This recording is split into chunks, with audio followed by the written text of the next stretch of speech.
We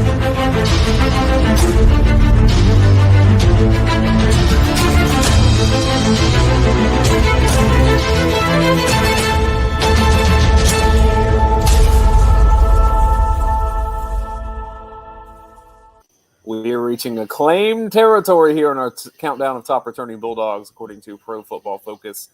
We are on UGAsports.com. That's Brent Rollins. I'm Dane Young. We've been doing this series to show you who Georgia's impactful players might be, but the way that we're doing this is not our opinions or what we necessarily think or who we think Georgia's best players are. This is Pro Football Focus. They grade every single play of the season, multiple seasons at this point for the way we'll be doing this. And they compile it together, and they say this is this player's grade from the 2021 season for the most part on this list. This is the only one, Brent, where we're talking about the 2020 season. And we should mention two. He's one of two, actually.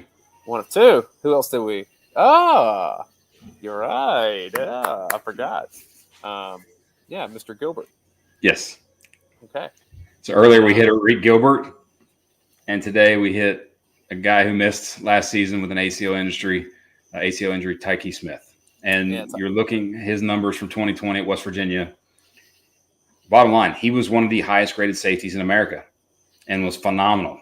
And the tape is really good. And for the most part, there's one glaring weakness. But outside of that, he transfers, obviously. And then what was it, maybe a week before the first game against Clemson? 2 weeks maybe that he tore his ACL? Yeah. And he was going to be in the running for playing time. And looking back at his rivals' recruitment now, went to West Virginia in the class of 2019 from Philadelphia, listed at 5'11", 195 pounds. If you're interested in how some teams did not get him, rated as a 4-star on rivals, but you start looking at the teams that were kind of up there. It wasn't the big boys in the South. West Virginia was competing with a Baylor, looking at Duke and Kansas and Boston College. Maryland wanted them, UNC. So there's some in here, but you're not seeing Clemson, Georgia, Alabama. Right. And I think obviously this is one of those where if they could take it back, they would get him as a freshman if they could, because he's that level of a player. And I think the reason it'd be interesting, I can't remember, what's his UGA Dogs listing from a height weight size? From a height weight standpoint? I'm teaching you well. You know how this goes. Because 5'10", 198. Because my guess is that he's 5'10" in really high cleats. Mm-hmm.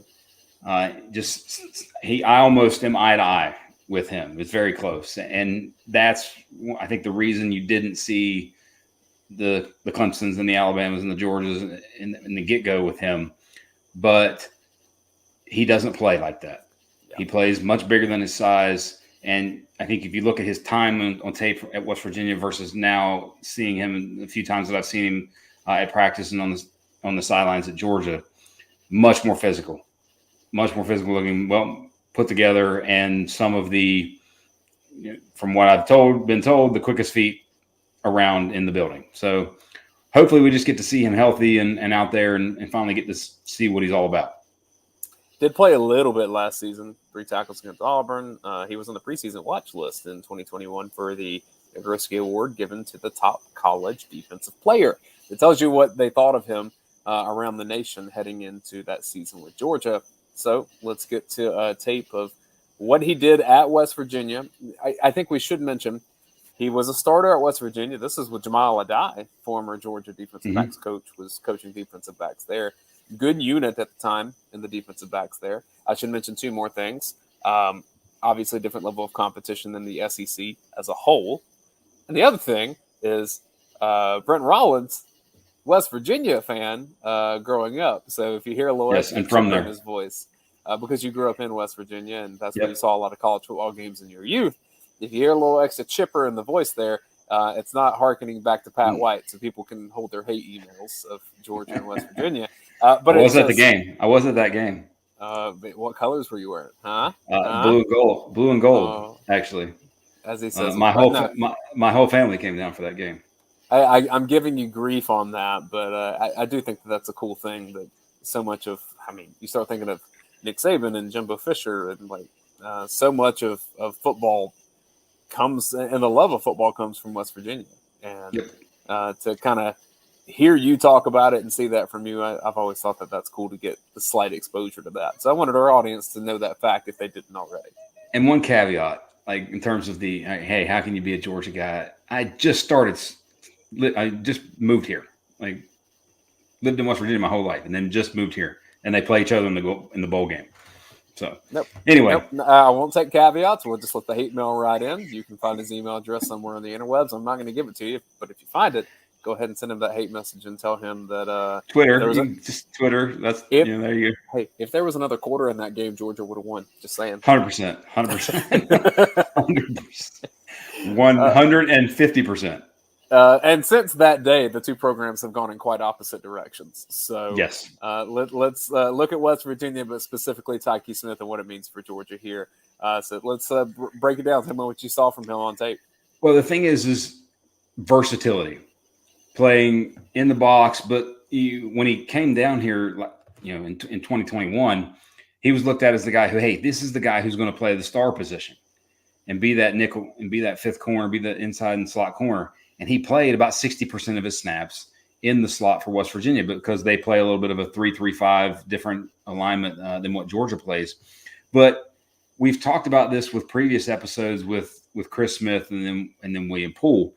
If he is on the field with those two players, you've got three guys who have played inside, outside, who've played safety, played star. The versatility that you have with all those guys where motion doesn't affect you, that becomes a good thing. And here he just makes a play on the ball. And this, I think, in the second overtime against Baylor. You were talking about the footwork. When you're lining up here, and then, a lot of options here, but, look how far he is away from offensive players. And I'm not just talking about the line of scrimmage here. I'm talking about, really anybody in any direction here. You have to have such precise footwork because one wrong step and a good player is going to burn you. And here it does a great job of seeing the route, finding the ball in the air, and then just making a phenomenal catch. And I think that's one of the things that you saw with him in his time at West Virginia was the ball skills. And it's one of those where, okay, always you think about defensive guys and the joke that, if they could catch, they'd be playing offense. No, he actually can make plays on the ball, and one of these later in the game, makes a really good catch, or later in the videos that we have. So, making plays on the ball. I think he had that last year at West Virginia had 3 pass breakups, and then two interceptions, one of which is here. Really good awareness just to kind of start on one route and then recognize what's going on here because he starts kind of tracking this receiver this way. Back comes out of the backfield and he turns around and makes sure he's in position to track that ball. Not the greatest throw, obviously, but this shouldn't be too much of a danger. So this is a really good play on the football. Yeah, and you think about what's also, hey, you think this is the first play of the second overtime? Like they're obviously taking a shot, and this is moving on to the next play because I think this is important. But this is where you think about, all right, if you're going to play star at Georgia, you're going to have to be physical. And in West Virginia's defense, and with the way their defense works, oftentimes he had to be an edge setter type player. And here he takes on the H-back, takes him on low, which he doesn't really – and he does it low and without cutting him because you can't do that anymore.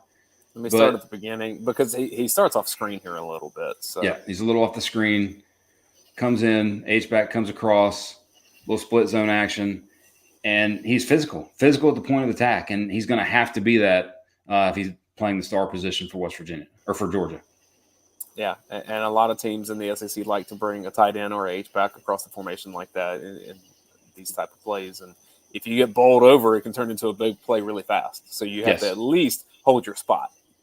Yep, and he does that there, clogs the hole, and it's. The role in his role in West Virginia's defense way different than anything that he would do at Georgia. But I think that with him, and you think about that, all right, well, West Virginia that year or that spring had 2 of their defensive backs transfer or put their name in the portal. One was Tykee Smith, the other was Treshaun Miller, who went to Auburn and didn't play at all, by the way. So when you see that, and Georgia had such a great need in the secondary last spring, the coach then, and when you see their position coach comes to Georgia and he's the guy that comes with them, you know that he's telling Kirby and the rest of these guys and the rest of the staff, hey, this guy can play at this level. And he can. And here he is against Texas.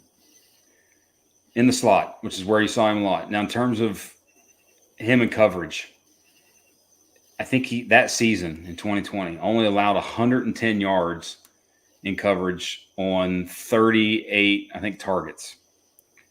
56.3 passer rating. So his coverage grade that year, 89.7. I think the best safety in the Power 5 in terms of coverage grade. So it wasn't just a couple plays here and there. It was consistent, solid play from him, and especially in the slot. Good awareness, too, of where the line to gain is here to get the first down, because that means more than likely, even on a pass, Texas is going to try to get this out quickly and try to hit something inside slant, a favorite in that situation. But, like, how quickly does a defensive back in this spot right here have to decide which way this ball's going? Because you only have one chance, and if you break the wrong way, it can be catastrophic. Yeah, and you have the eyes on the hips. Eyes on the hips. Hips don't lie. Like we would always tell kids that with tackling and moves that you offensive stole players that are from making. Shakira. You didn't make that up. Hey, kids knew the song too. They liked it, so we used it. She ain't lying. Nope. But good play by him on the ball here. And next play, I think, again, same sort of situation that he was against Baylor, where he has to play the run. And now, obviously, when you're not 6'3", 220 pounds and can just take on guys head on and handle it, you have to be creative with how you attack the back. And he gets very creative here. He wasn't horrible in the run game. I think both years he was up in the upper 60s in terms of grading at West Virginia. But you got to be at least be physical, and at least made a back make a cut there to get the help, right? Yeah, he didn't secure the tackle, but he did make a nice move to get around the block. Yep. And the tackling part, by the way, we're going to talk about that at the end. All right. Well, let's go ahead and start zooming that way because obviously that's a key thing to Georgia. Like I said, we'll talk about it at the end, but we'll see some more here from, let's see, who is this, TCU? Yep, TCU, play on the ball, making a play on the ball, kind of hiding in a way, and then gets creative running the ball back, some cuts here or there. Maybe had some offensive skill time back in the day for him in high school, but again, you see the eyes, you see the abilities, read coverage, and make a play on the ball. And I think you got the next clip shows it close up. The ball was rifled, so it wasn't like it was a lollipop type catch. Right. This is I wanted to show how difficult this is. Yeah. Kind of have to use your body there to stop it and then corral. I'm saying, what oftentimes do you see in situations like that? You see the defensive back, it pops off their chest or it hits their hands and goes straight to the ground, something like that. Or it hits their helmet. I've seen that off the face mask. Yep. And he makes the catch and then goes and does something with it. We talked about he's not the biggest guy here, and I actually think this helped him because he's right here. And if you're the quarterback – with all that mess. All this is in front. You might miss that he's just hanging out right there. And good thing that, the 3 yards TCU's very, very close in that lineman downfield realm as well. I watch a lot of New Orleans Pelicans basketball, which is, something only about 4 people in the world can say. And they got a guy from Georgia Tech this past year named Jose Alvarado, and he would do this thing where he would kind of hide in the corner because he's a tiny guy, he's a tiny little point guard. He would hide in the corner on an inbound and just go steal the ball because people forgot that he was there. And that's kind of what this reminded me of because, I don't know if we can tell from this angle here because the camera follows the ball, but yeah, I wouldn't have seen that guy there. Even the what was that? The referee, what position was the referee? C. Okay. Even the captain there, kind of hid behind him. And again, making a play on the ball, not missing it, not dropping it, and then going and doing something with it, returning the ball. And like I said, the return skills are something that Georgia made a lot of interceptions last year. You might see that in play for Tykee. Now, if there is one caveat, and if you look at the grading on the screen, it says 53.4 for tackling. He missed 11 tackles in 2020. And a lot of it is because you look at here how much space you have to cover in West Virginia's defense. By the way, not a fan of their defense. Georgia, just from a scheme standpoint, never been a fan of their defense. Who's their current DC? I don't even know. Can't even I'd have remember. to look it up. I mean, I know Neil Brown is head coach, but he's an offensive guy, so he wouldn't. It's cycled through a couple different ones recently. Well, that makes sense, right? and even back to when they had Gibson with Rich Rod, like it was. I've never really liked that style of defense, but there's all kinds of space, and he missed some tackles. And what's amazing about it is, so he missed 11 tackles in 10 games in 2020.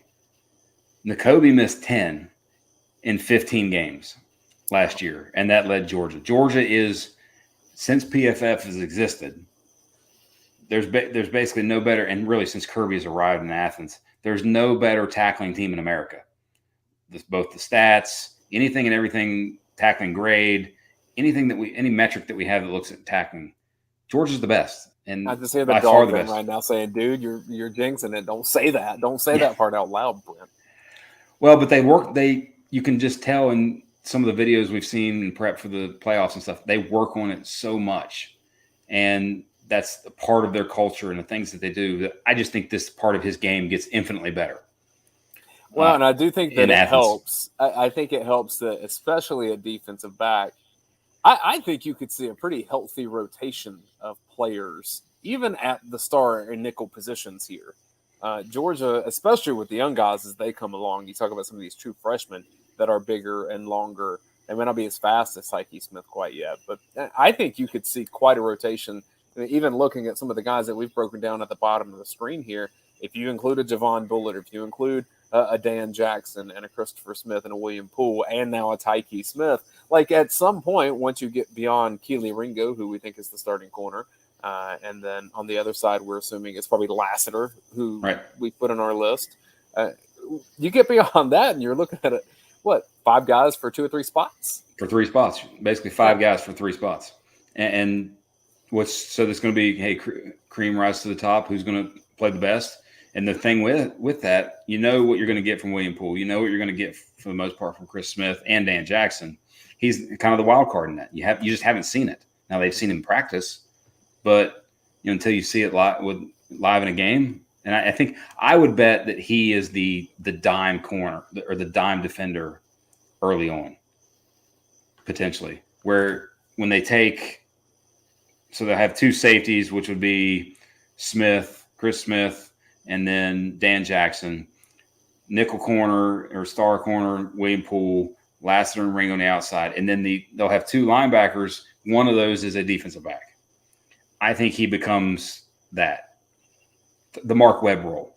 Yeah, I can definitely see that. Mark Webb played that role his last year, where he'd slide in their dime, he'd slide on the inside, and then like Tyreek Stevenson would be in the star role, that kind of thing. As a coaching staff, it's a pretty luxurious position to be in when you're kind of sliding around defensive backs, to have a Christopher Smith and a Tykee Smith that have played multiple things. Just because if you start to have injuries, which is inevitable, especially in the defensive backfield, and I think I've heard Kirby say, even in recruiting, it feels like you can't have enough defensive backs. Right. I think having that versatility, and we were beginning to see it with Christopher Smith until he got dinged up late in the season, to where there was talk that he may move to star or he may play some of that role last season. Didn't really end up happening that way, and they had to lean on William Poole to kind of come back after. I mean, we talked about this when we broke him down, but you said we know what we get out of William Poole, and to some extent you're right. But my question is that SEC championship William Poole, or is that national championship William Poole? That's a great point. It felt very differently. And in that sense, if you start to see one performance like that from any of these defensive backs, especially against some, good passing teams, it can go downhill quickly. You can't have performances like that against a Tennessee or an Alabama, and Georgia didn't play many of those passing attacks. All to say, having multiple defensive backs that can play multiple spots, I think Georgia's in a position that most defensive coaches will envy this season. Yep, and those guys are experienced. Like you're looking at a guy who's played over 1,000 snaps with Tykee. Like at least he's got experience playing major college football. This is probably kind of a crapshoot to give an answer here, but I'm going to throw it at you anyway. In the spring, we do a lot of NFL draft preview coverage and try to guess where people might go, and then we do our recaps. A Tykee Smith, any haphazard guess of what his prospects would be this time in the spring? middle round guy. But he's drafted, right? Like he's an NFL player. Yes. Especially the footwork and the speed. Well, if he plays really well, plays all season, stays healthy, runs, in the 4.4s, low 4.5s, something like that. He's a slot corner in the NFL and somebody who's probably picked in the 3rd or 4th round. Okay. Yeah, again, that's all relative, right? If he has a bad season, he'd fall. There's a chance if he has a great season, he could rise. And so that's I think there's a lot of mystery with him because he didn't end up playing last season much because of his injury, and he definitely wasn't featured. And so the question now, will Georgia feature a Tykee Smith? Well, if he is number 6 on our PFF grades for top returnees, even though that was from West Virginia, we got to think that he'll be in the mix for sure. And now we move on after this episode, and we get into the top 5 here, some of the big hitters. And I've already broken the news that Brock Bowers is in the top 5. So sorry to spoiler alert. Yep. If you couldn't figure that out, you're probably on the wrong channel. So we might be talking about, we might be talking about a grandpa at quarterback. You don't think I've talked about Stetson Bennett enough last year? You think people want to hear me talk more about him? You say that. I'll save my comment for when we talk about Stetson. I had a thought today with any sort of with SEC media days kind of around the corner and things like that. I had a thought about that and their offense that I don't know if anybody's really thinking about much. Well, that's a tease. So you got to stick around and see what we say about Stetson Bennett. You know what I'm going to say about Stetson Bennett. Find out what Brent has to say about Stetson Bennett. I don't even know if he's number 5 on our list. We'll have to find out together. I have the list, but it's in a different tab, and I'm not going to go over there because, we're done with this episode, and I'm going to go inside and find some kind of beverage of some kind, probably like a water or Gatorade. No, I have to say Powerade. No, I don't. They don't sponsor me. They sponsor Georgia. Anywho, that's Brent Rollins. I'm Dayne Young. Thanks for watching us here on UGAsports.com. Go check out the Dog Vent for all the latest going on with UGA. Also, subscribe to this YouTube channel. It's completely free. You got nothing to lose. We're the most popular Georgia Bulldogs YouTube channel on the interwebs, so just come hang out with everybody else on here. And players' dads do it. We've seen Darius Smith on our channels. I think CJ Allen's dad has been on the channels. There's some other folks on there. We tried to get Dad McConkey on the channel. I don't know if that happened, but we're going to keep saying his name until he does. Here's peer pressure. And, we know Stetson Bennett's dad checks out what we're doing, too. So he'll get to hear what you have to say next time. That's Brent Rollins. I'm Dayne Young. We'll see you next time here on UGA